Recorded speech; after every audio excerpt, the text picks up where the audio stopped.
If you worry, don't pray. My homie told it to me just the other day. From the tall castle walls to the mean teeth streets, I hope you get what you want and that you want what you need. Amen. Thank you. Everyone have a seat, be comfortable, relax. I gotta tell you. Let's go, let's go.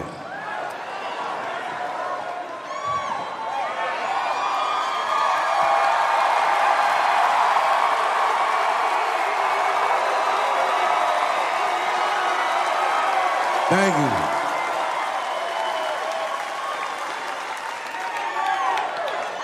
I need you guys to know something. And I'm gonna tell you the truth, and don't get freaked out. This is gonna be my last special for a minute. It's all good.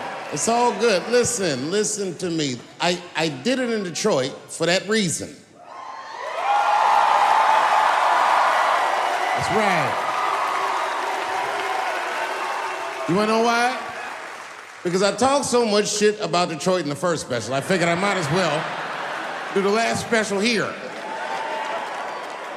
Sorry about that, by the way. First of all, before I even start, I want to say that I'm rich and famous. And the only reason I say that is because the last 17 months were hell, and I cannot imagine what everybody went through, but I'm happy to see you, and I'm happy you're well, and I hope everyone you love is okay.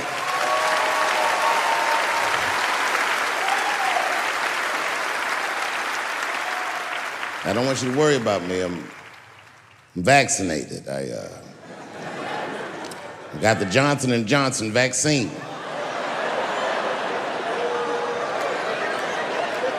I gotta admit, that's probably the most niggerish decision I've made in a long time.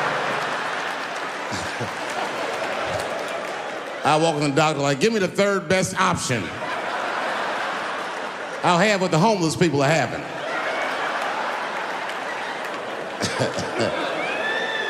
So far, so good. And I know you probably heard on the news, I did get coronavirus.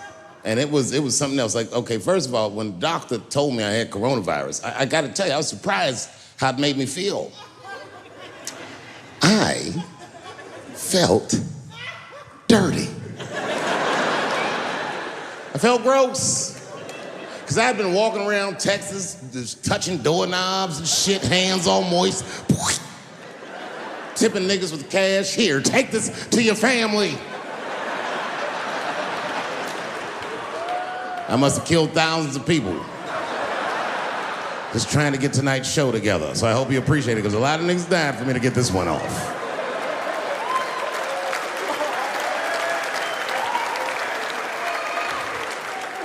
I hadn't felt that dirty in a long time. Last time I can remember feeling dirty like that, man, I must have been a little boy. I was being molested by a preacher. Oh, don't feel bad for me. I liked it. I used to get a kick out of coming in that fella's face.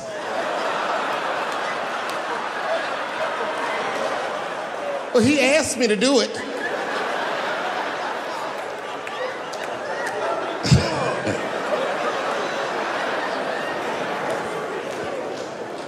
They make you quarantine. I had to quarantine for 10 days at least. They said, you're gonna have to stay in the room. I didn't go nowhere.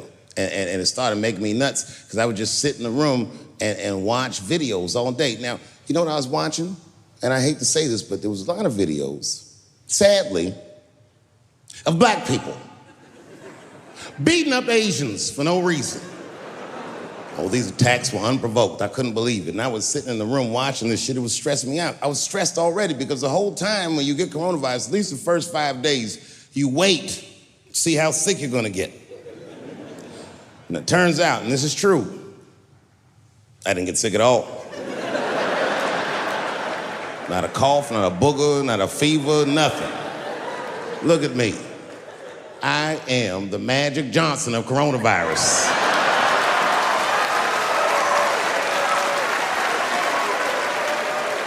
I just sat in the crib and got stronger all week.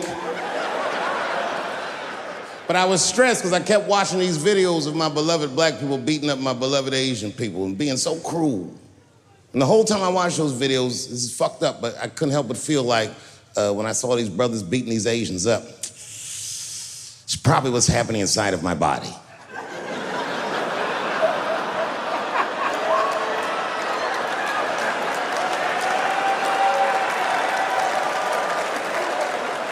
I didn't get sick.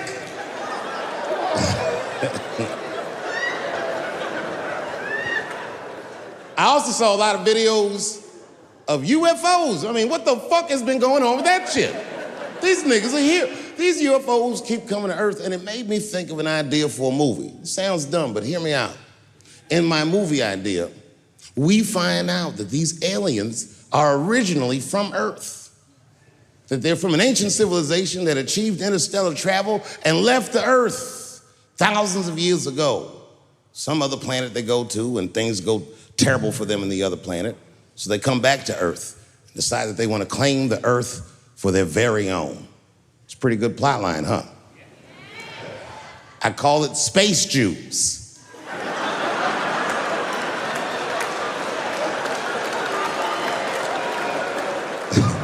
Space Jews. All right. It's gonna get worse than that. Hang in there. It's gonna get way worse than that. Then I thought of an idea for a children's book. I actually wrote it. It's coming out soon. The book is designed to help parents teach their children about racism, which, if you're a parent, you know is an impossible concept to teach to a child. But I'm doing it. The book is about a big, strong, beautiful black man with a benign, regular-ass white name. And he has a white speaking voice. So whenever this motherfucker calls to get a reservation at a restaurant, oh, he gets the reservation. That name and that voice, who could resist him? Now, I should tell you, this black man is literally an actual giant. And he's a strong dude. And when he shows up to them restaurants, they see that big, giant black dude, they say, you can't come in here. And they call the police. And in every installment of the book, the police come and they always shoot him.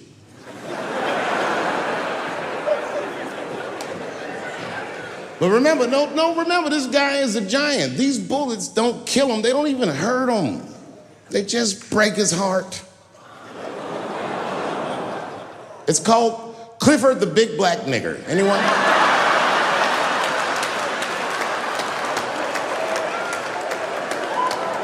It's okay, trust me, I already looked. You think it's delightfully refreshing. All right, here's the thing about Dave. Dave didn't, get funny eventually. He was always funny. And he remains at the top of his game. Why? Because he's constantly evolving. He grows. Or sometimes it's a slightly more lateral move, but always with some kind of new perspective, you know? His critical thinking is his art. His stand-up blows my mind, you know? It changes the way I think. And sometimes I wholeheartedly disagree with him, but that's what I love about Dave. It's what I love about art.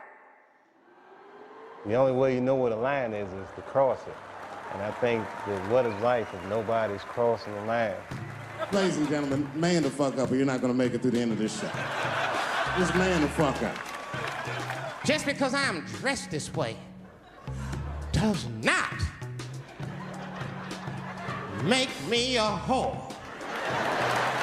Now that would be like me, Dave Chappelle the comedian, walking around the streets in a cop uniform. Somebody might run up on me. Oh, thank God. Officer, help us. Come on, they're over here. Help us. I'm like, oh, just because I'm dressed this way does not make me a police officer. I am what's known on the streets as a victim blamer. Dang, Michael Jackson was molesting children. Well, what were those kids wearing at the time? The only reason everybody is talking about transgenders is because white men want to do it. That's right. I just said that. If it was just women that felt that way, or black dudes and Mexican dudes being like, hey, y'all, we feel like girls inside. They'd be like, shut up, nigger. No one asked you how you felt. Come on, everybody, we have strawberries to pick. It reeks of white privilege. You never asked yourself why it was easier for Bruce Jenner to change his gender than it was for Cassius Clay to change his fucking name? Everybody gets mad because I say these jokes. But you understand that this is the best time to say them. More now than ever, you have a responsibility to speak recklessly. Otherwise, my kids may never know what reckless talk sounds like. The joys of being wrong. I didn't come here to be right. Just came here to fuck around.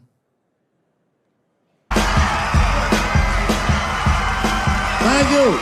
Thank you very much. Thank you all. Oh, wow. Boy, that was exciting, wasn't it? Thank you, guys. Have a seat, feel comfortable, relax.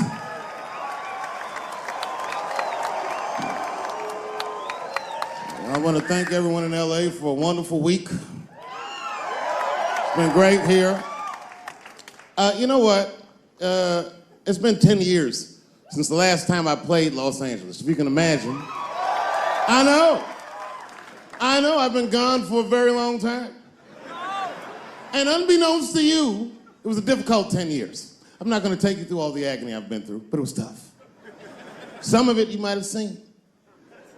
I don't know if you ever saw on TMZ, the big headline, Dave Chappelle, drunk on stage in Detroit. Well, if you saw it, I wasn't drunk. I had smoked some reefer with some rappers. Yeah.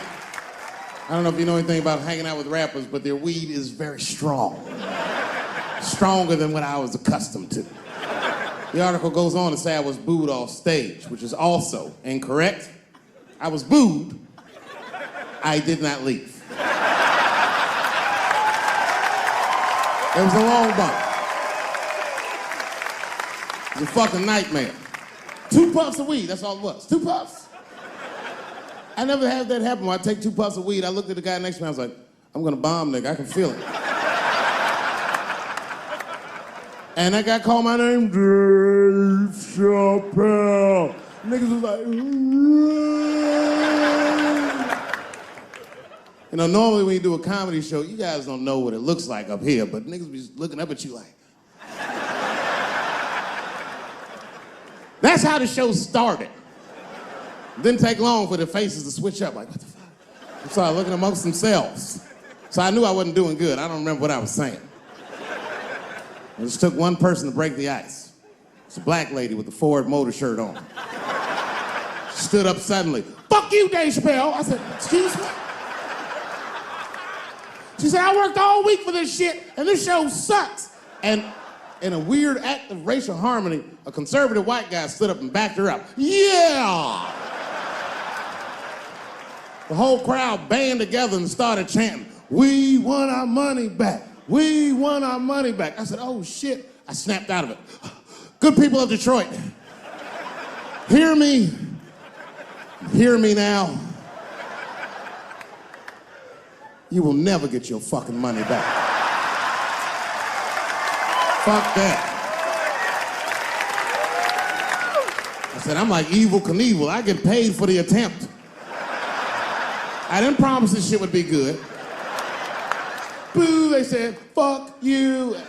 This went on for a long time. And then after the show, I felt so bad, I took half of the money from the show, thousands of dollars. I said, I'm gonna give this to charity. You know what I did? I bought $25,000 worth of bubble gum and drove around Detroit and handed it out to the homeless so they could chew it and still be hungry.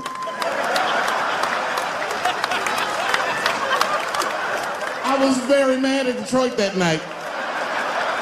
Because not only did I bomb, nigga, I had to go back to the very same room the next night and do it all over again. Fucking nightmare. That would be like if you were having sex with a woman and for some reason, this would never happen, but for some reason, she had a mouse trap in her pussy. You get caught in the trap. And then you gotta fuck her again tomorrow night. I'd still do it, but you know, I'd be careful the next time. The old mouse trap in the pussy trick, eh? Fool me once.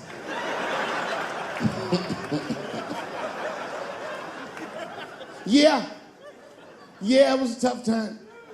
And I wanted to give up sometimes. I almost did give up, but then right before I gave up, I decided not to. But I made the call. They answered the phone. Hello? Dancing with the Stars. I said, not yet. Not yet. Yeah. Oh, if you see me on that shit, it's over. Trust me. My spirit is broken. If you see me waiting for them judges,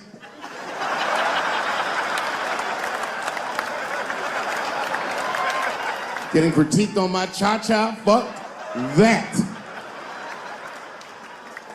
I've been hanging out in there. I haven't been working in LA, but I come out here and hang out and shit. I was out here a few weeks ago. I almost got arrested. I'm not bullshitting. This happens to a lot of black people. What happened was, I was coming out of one of those nightclubs in Hollywood, and my friend saw me. I guess I was wobbling or something. So he just rolled up. It's a good friend of mine. He's like, hey, Dave, give me the keys. And I was like, all right, nigga, just take the keys. And I got in the passenger side of my car, and he drove it. And it was fine. Just talking, chopping it up. And then on the 10, the blue and whites hit us. Now, I should tell you, the friend that was driving me was black, which really doesn't have anything to do with the story, other than to let you know there was fear in the car. Not my fear. I'm black, but I'm also Dave Chappelle. So I figured, shit'll probably be fine.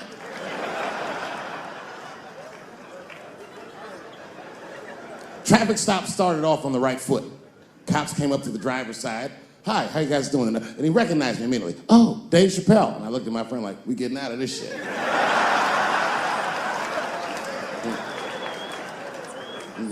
And then he says, you guys were swerving in the lane. Do you mind just stepping out the car for a second? Still no cause for alarm.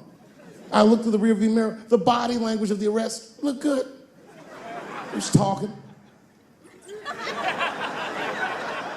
So then I started fucking with the radio. You know, a traffic stop's going good if you listen to the radio when someone else is outside of the car.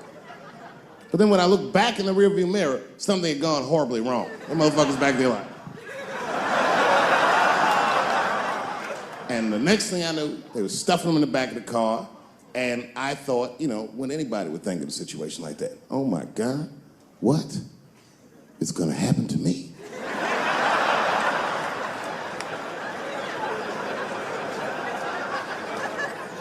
And the police walked up to the window. Mr. Chappelle, we had to arrest your friend. He refused to take our breathalyzer test. I said, that motherfucker. Not complying, that's odd. So, officer, what's gonna happen to me? Well, you're fine. We're just gonna have to ask you to step out of the car so we can impound the vehicle, and we'll arrange for you to have a ride home. And I said, oh, well, nah, I would rather you just give me the keys. They said, Mr. Chappelle, your friend already told us he's your designated driver. We can't let you drive in this condition. I was like, no, nigga, I'm good. I'm good. And then suddenly the shit turned into Vegas. He was like, I'll let you blow for it. I said, excuse me? He said, if you blow on my breathalyzer. I said, oh, nigga, I thought you was trying to get your dick sucked. What's going on?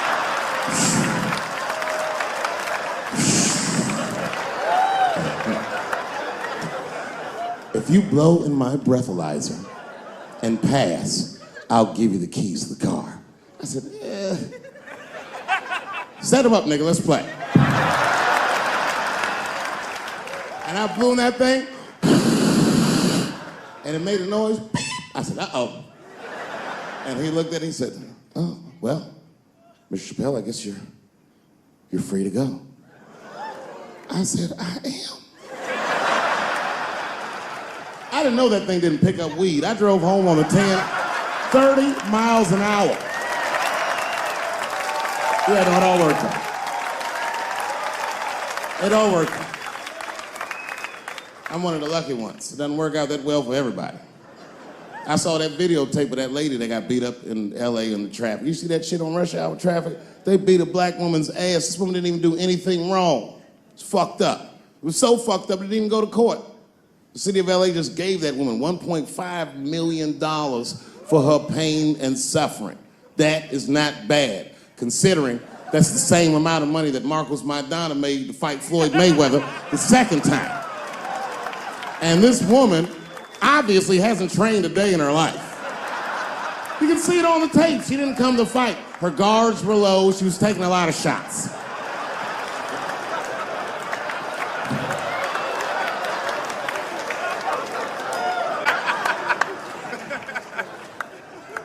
Oh, yeah, you kids don't know. Your generation is just determined to be angry, mad. Everybody's mad. Back when we were growing up, only black people were mad. Now, everybody's just trying to get in on the act. I try to think to myself, well, when did everyone get mad? And then I realized this happened before we were born. This is a long way to go, but probably started in the Second World War. Think about it. All these black men, millions of black men, leave the United States for the first time, go over to Europe with America's armed forces and fight the Nazis and make more money fighting Nazis than they ever dreamed they would make in the United States.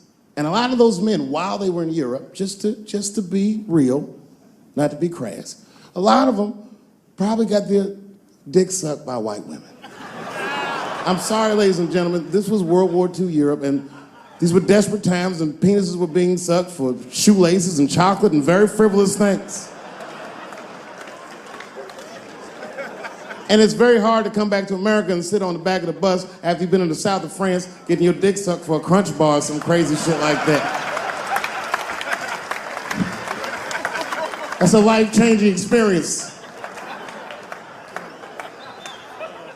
And while that was happening in Europe, here in America, for the first time, women entered the workforce en masse by the millions. All the men were gone. Someone had to run the factory. The ladies did it. That's right. This was the first generation of American women to have independent income en masse. And when the men came back, the women weren't the same. American women had grown. They were uttering phrases that no woman on earth had ever spoken before. Things like no and shut the fuck up and I don't feel like it.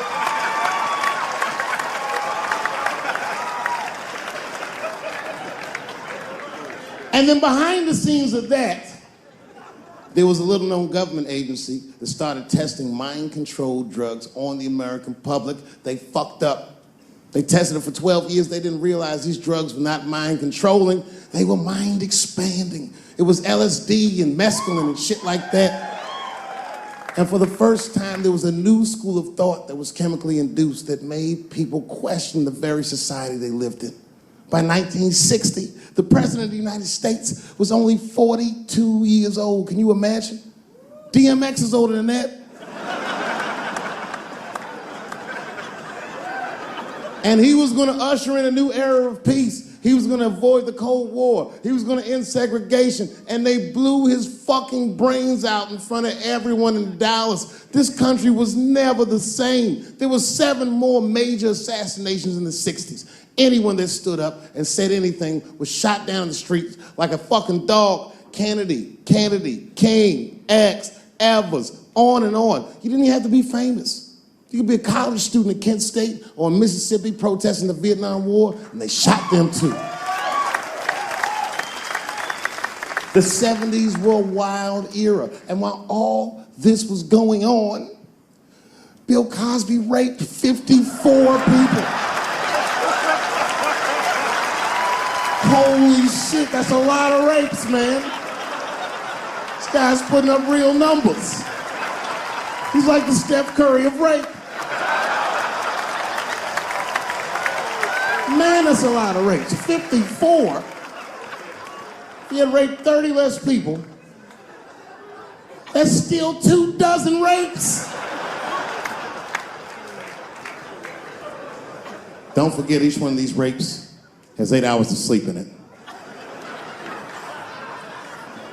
Ladies and gentlemen, that's over 400 hours of rape. It only takes 65 hours to get a pilot's license.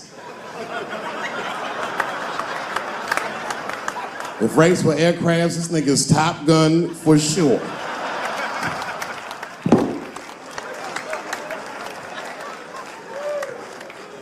Yeah, that's a tough one. You know, and I was on stage not too long ago. I was in Syracuse, New York.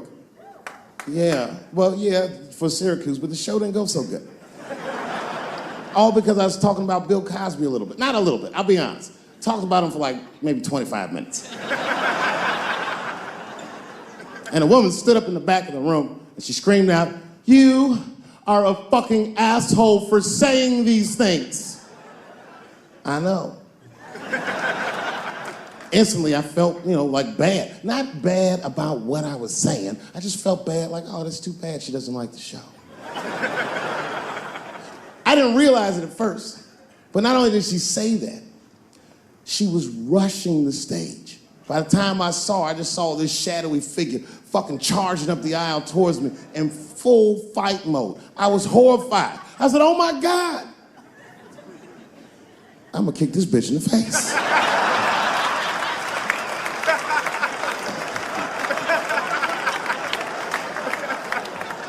Lucky for me, I didn't have to. Security tackled her, but it was a really fucking horrifying scene.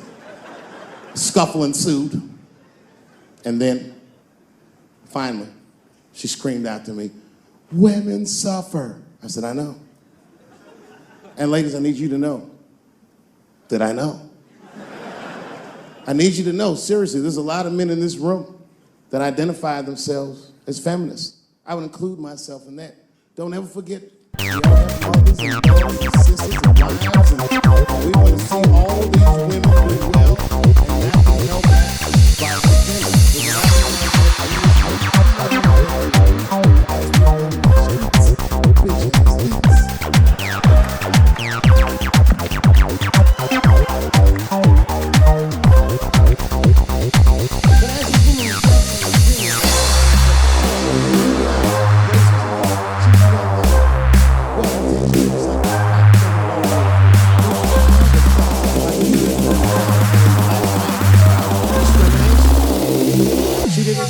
kept going.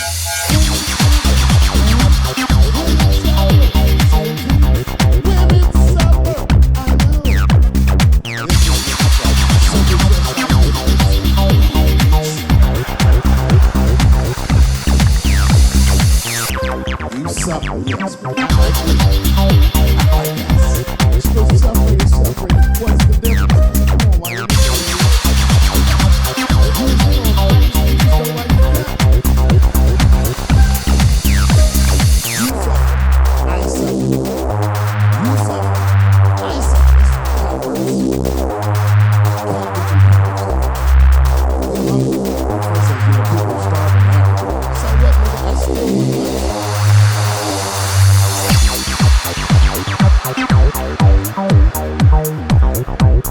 Black people know about the bird sucker, and you know this is fucking dead in game. Blacks and Jews do that shit to each other all the time. You ever played home sucker?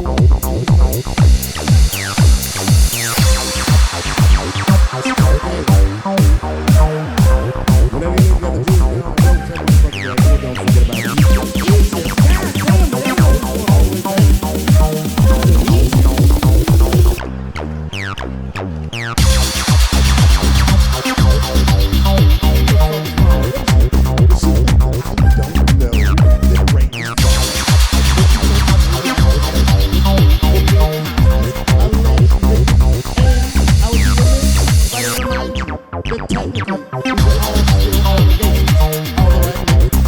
It looks very bad.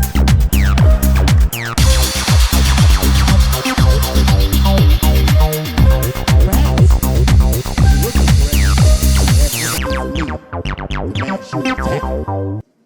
42-year-old black comedian. Obviously, Bill Cosby was a hero to me.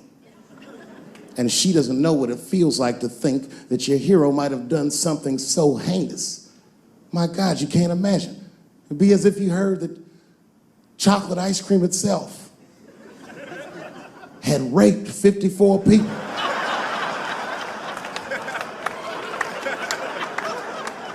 You'd say to yourself, oh man, but I like chocolate ice cream. I don't want it to rape.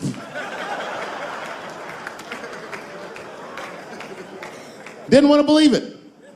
At first, I didn't believe it. I was like, man, these people are obviously trying to destroy Dr. Cosby's rich legacy.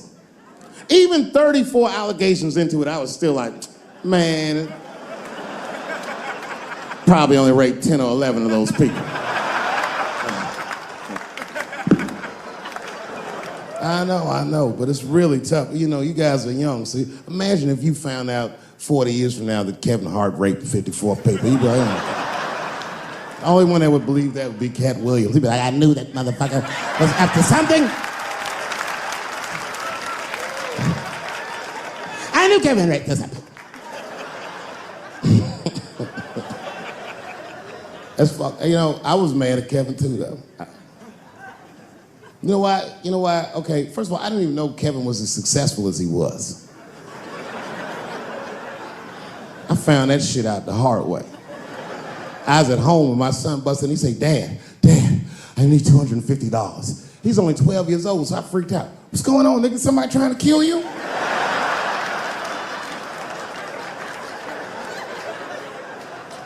He said, no.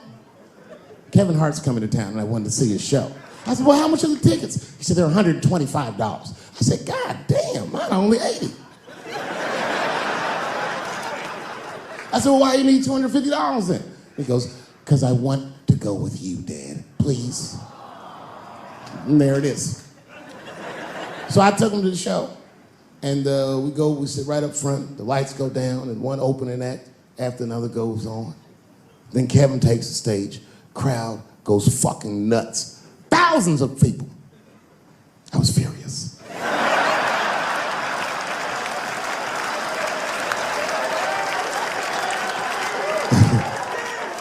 The longer the show went on, the madder I got. Because his show was fucking outstanding.